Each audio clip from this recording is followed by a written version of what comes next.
say welcome to my brothers and sisters who are here. I would like to acknowledge, first of all, the land that we are on, the indigenous peoples of these territories, because my grandmother has taught me to do that. I acknowledge and I recognize that we are in their territories. As you can see, I'm from the Gwich'in nation. I don't represent the Gwich'in nation, but I'm a member of that nation. We are the most northern Indian people of the Americas. We live in the Western Arctic, in a land called the Northwest Territories of Canada. In following to what my brother has said here, when we talk about human rights, we bring this issue up at this conference that seems to deal with only environment and development. And we want to make it very clear that you cannot separate the environment from development, from social justice or human rights issues. Because as indigenous peoples, we have our laws. They're natural and they're spiritual.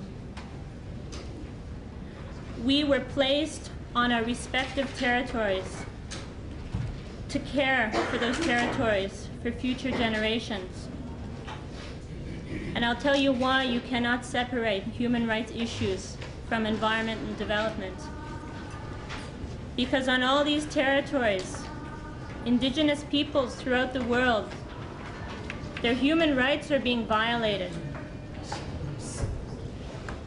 Whether they're being placed on reserves, displaced from their land, the continuing genocide, the policies of state governments, continuing assimilation, the subtle tactics of genocide are preventing us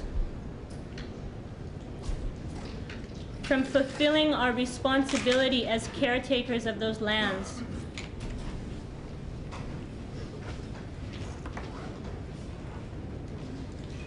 If you look in our declaration, our first section deals with human rights and international law. We talk about collective rights. We don't talk about individual rights for our peoples. Because in our traditional forms of government, there was no need to assert individual rights. They were already guaranteed in our sacred circle, in our traditional forms of government. And so here we are up to this day, and we have survived. And we will continue to maintain that right, for the right to have collective rights. But we want those guaranteed in international law. There's something called the Universal Declaration of Indigenous Rights, which is presently in draft form.